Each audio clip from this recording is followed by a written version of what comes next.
রহমতুল্লাহি ওয়া বারাকাতুহু।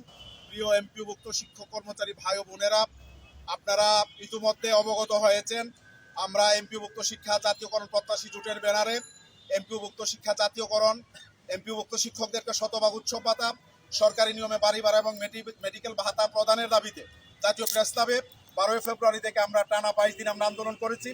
আন্দোলনের ফলশ্রুতিতে বিদায়ী শিক্ষা উপদেষ্টা ডক্টর ওয়াহিদুদ্দিন মাহমুদ মহোদয় তার বিদায়ী প্রেস ব্রিফিংয়ে তিনি আগামী ঈদুল আজহা থেকে আমাদের উৎসব ভাতা বৃদ্ধির এবং সম্পূরক বাজেট থেকে এবং আগামী বাজেট থেকে আমাদের বাড়ি ভাড়া মেডিকেল ভাতা বৃদ্ধির এবং আমাদের জন্য নতুন একটি শ্রান্তি বিনোদন ভাতা তিনি সংযোজনের ঘোষণা দিয়েছিলেন, আপনারা সবাই জানেন। সেই ঘোষণা প্রেক্ষিতে আমরা জাতীয় প্রেস ক্লাবের মাওলানা আকরাম খাঁ হলে আমরা সংবাদ সম্মেলন করে তার ঘোষণাকে আমরা প্রজ্ঞাপন মনে করে নিয়ে আমরা আমাদের আন্দোলনটিকে স্থগিত করে আমরা চলে গিয়েছিলাম।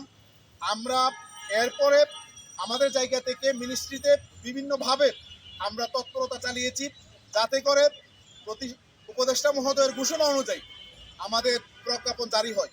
আপনারা আজকে সোশ্যাল মিডিয়ার মাধ্যমে দেখেছেন, আজকে আমরা সারাটা দিন সকাল থেকে শুধুমাত্র এমপিওভুক্ত শিক্ষকদের যে ভাতাদি বৃদ্ধির প্রজ্ঞাপনের ব্যাপারে আমরা কাজ করেছি। আমরা একেবারে সকালে পরিকল্পনা মন্ত্রণে গিয়েছিলাম, ওখানে উপদেষ্টা মহোদয়কে পাইনি, আমরা একটি আবেদন ওখানে সাবমিট করেছি।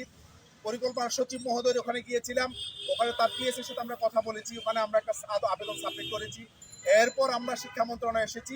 আমরা জাতীয়করণ প্রত্যাশী জোটের নেতৃবৃন্দ শিক্ষা উপদেষ্টা মহোদয়ের সাথে আমরা সাক্ষাৎ করে তাকে আমরা স্মরণ করিয়ে দিয়েছি যে বিদায়ী শিক্ষা উপদেষ্টা আমাদের বৃদ্ধির জন্য তিনি যে ঘোষণা দিয়েছিলেন এই ব্যাপারে মন্ত্রণালয় কি পদক্ষেপ নিয়েছে এই ব্যাপারে আমরা জানতে চেয়েছিলাম। তিনি আমাদেরকে আমাদের উপদেষ্টা মহোদয় কি কি আশ্বাস দিয়েছেন এই ব্যাপারে পেপার কাটিংগুলো জমা দেওয়ার জন্য তিনি বলেছেন এবং বলেছেন উপদেষ্টা মহোদয়ের সাথে তিনি এই ব্যাপারে কথা বলে তিনি ব্যবস্থা গ্রহণ করবেন। এরপরে আমরা আমাদের শিক্ষা মন্ত্রণালয়ের 2 জন সচিবের এর কাছে আমরা আমাদের 2টি আবেদন আমরা সাবমিট করেছি। আবেদনগুলোতে আমরা আগামী 15 মের মধ্যে আমাদের উৎসব ভাতার প্রজ্ঞাপন, সরকারি বাড়ি ভাড়া এবং মেডিকেল ভাতা সরকারি নিয়মে প্রদানের প্রজ্ঞাপন এবং শান্তি বিনোদনের প্রজ্ঞাপন জারির জন্য আমরা জোর দাবি জানিয়েছি এবং আমরা বলেছি এর মধ্যে যদি প্রজ্ঞাপন জারি না হয় আমরা এমপিভুক্ত শিক্ষকদেরকে সাথে নিয়ে জাতীয়করণ প্রত্যাশী জোট তীব্র আন্দোলন গড়ে তুলতে বাধ্য হবে। আমরা সর্বশেষ অর্থ মন্ত্রণালয়ে পদস্থ কর্মকর্তাদের সাথে আমরা ঘুরেছি। আমাদেরকে বিভিন্ন সূত্র এটা নিশ্চিত করেছে আসন্ন ঈদুল আজহা থেকে এমপিওভুক্ত শিক্ষকদের উৎসব ভাতা বৃদ্ধি পেতে যাচ্ছে এবং আমাদের এমপিওভুক্ত শিক্ষকরা এই 22 দিনের আন্দোলনের ফলশ্রুতিতে ইনশাল্লাহ আগামী ঈদুল আজহা থেকে বৃদ্ধিকৃত উৎসব ভাতা পাবেন, এটা আমাদেরকে নিশ্চিত করেছেন। আমরা আশা করি, বিশ্বাস করি খুব অল্প সময়ের মধ্যে উৎসব ভাতা বৃদ্ধির প্রজ্ঞাপন জারি হবে ইনশাআল্লাহ।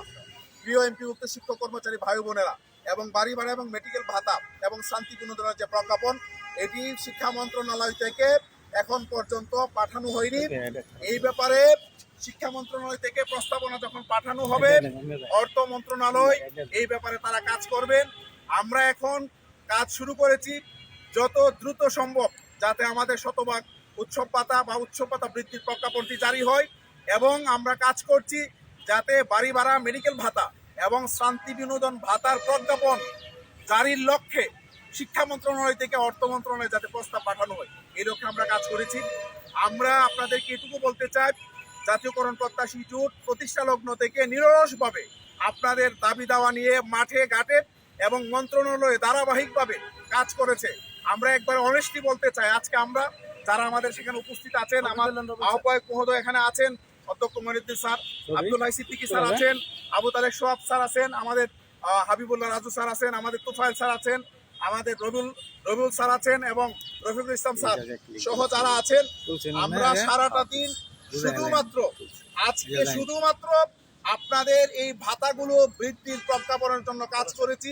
আমরা আমাদের নিজেদের কোনো কাজ নিয়ে আজকে আসিনি। আমরা আপনাদের কাছে এই পর্যন্ত বারবার পরীক্ষা দিয়েছি যে আমরা কেবলমাত্র আপনাদের বেতন ভাতা বৃদ্ধির জন্য আমরা কাজ করছি, অন্য কোনো উদ্দেশ্যে আমরা কাজ করছি না। সুতরাং আপনাদের কাছে অনুরোধ জানাতে চাই যে আপনারা এমপিভুক্ত শিক্ষা জাতীয়করণ প্রত্যাশী জোটের হাতকে শক্তিশালী করুন। আমরা প্রতিটি জেলা এবং উপজেলায় আমরা কমিটি ঘোষণা করার জন্য আমরা ইতিমধ্যে আমরা সিদ্ধান্ত নিয়েছি। আপনারা সকলে আমাদেরকে সহযোগিতা করুন। আমরা যদি সারা বাংলাদেশের প্রত্যেকটি জেলা উপজেলায় কমিটি গঠন করে আমরা যদি এই জোটকে শক্তিশালী করতে পারি, আগামী দিনে ইনশাল্লাহ আরো বড় রকমের অর্জন এমপিভুক্ত শিক্ষা জাতীয়করণ প্রত্যাশী জোটের মাধ্যমে আপনাদের অর্জিত হবে ইনশাল্লাহ। আপনাদেরকে বলতে চাই, আমরা যে আন্দোলনটা শুরু করেছিলাম, এখানে শিক্ষকরা এসেছেন, কিন্তু উপস্থিতি আসলে কাঙ্ক্ষিত ছিল না।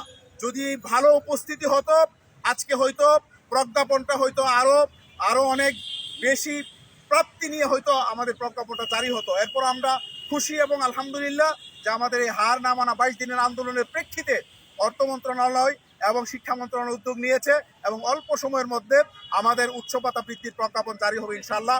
আপনাদেরকে বলবো যে আপনারা জাতীয়করণ প্রত্যাশী জোটের উপর অতীতে আপনারা ভরসা করেছেন, আগামী দিনে ভরসা করবেন। আমরা আপনাদেরকে নিয়ে আপনাদের দাবি দেওয়াগুলো আমরা ইনশাল্লাহ পর্যায়ক্রমে যেরকম বৈষম্যগুলো আছে আমরা ইনশাল্লাহ দূর করব। আপনারা জানেন 2018 সালে আমরা 20 দিন আন্দোলন করে আজকে 5% ইনক্রিমেন্ট আপনারা পাচ্ছেন, বৈশাখী ভাতা পাচ্ছেন। এটা কিন্তু আমাদের আন্দোলনের ফসল। আমরা এই প্রেস ক্লাবের রাস্তায় নিজেরা ঘুমিয়েছি, আমরা প্রেস ক্লাবের রাস্তা ঝাড়ু দিয়েছি।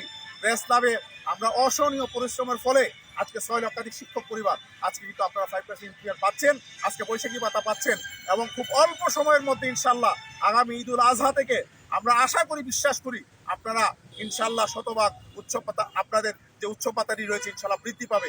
এইভাবে পর্যায়ক্রমে জাতীয়করণ প্রত্যাশী জোট এমপিভুক্ত শিক্ষকদের যত বৈষম্য রয়েছে একটা একটা করে সবগুলো থেকে আপনাদেরকে মুক্ত করার জন্য কাজ করবে এবং একটি বৈষম্যহীন এমপিভুক্ত শিক্ষা আপনার নিশ্চিত করে এমপিভুক্ত শিক্ষার জাতীয়করণ করা পর্যন্ত জাতীয়করণ প্রত্যাশী জোট তার আন্দোলন চালিয়ে যাবে ইনশাল্লাহ।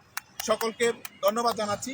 আমাদের যারা নেতৃবৃন্দ আছেন অল্প অল্প করে আপনাদের সাথে একটু কথা বলবেন, এই পর্যায়ে কথা বলার জন্য অনুরোধ করছি এমপিভুক্ত শিক্ষা জাতীয়করণ প্রত্যাশী জোটের সম্মানিত আহ্বায়ক অধ্যক্ষ মারিদুল স্যার।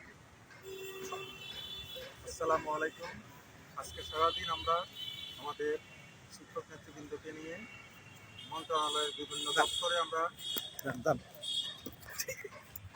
বিষয়টি মন্ত্রণালয়ের কর্মকর্তাদেরকে অবহিত করার জন্য আমরা চেষ্টা চালিয়েছি এবং সর্বোপরি আমরা এই বিষয়টি নিশ্চিত হয়েছি যে ইনশাআল্লাহ আগামী শিক্ষকরা তাদের যে বোনাস, সেই বোনাসের পরিবর্তন দেখতে পাবেন ইনশাআল্লাহ। খুব অচিরেই সেই বোনাসের পরিপত্র জারি হবে এবং পরবর্তীতে আগামী আসন্ন বাজেটে অন্যান্য ভাতাগুলো যথাক্রমে শিক্ষকদের শান্তি বিনোদনের যে একটা নতুন ভাতার মাননীয় উপদেষ্টা মহোদয় আমাদের বেসরকারি শিক্ষকদের জন্য চালু করবেন বলে বলেছেন, সেটিও চালু হবে এবং শিক্ষকদের বাড়ি ভাড়া পরিবর্তন হবে এবং শিক্ষকদের যে মেডিকেল অ্যালাউন্স আছে সেটাও পরিবর্তন হবে। আশা করি ধাপে ধাপে জাতীয়করণ প্রত্যাশী মহাজোট এমন একটি অবস্থায় শিক্ষকদের পাওনা এবং বেতন আদিতে নিয়ে পৌঁছাবে যখন সরকার নিশ্চিতভাবে জাতীয়করণের ঘোষণা দিতে বাধ্য থাকবে।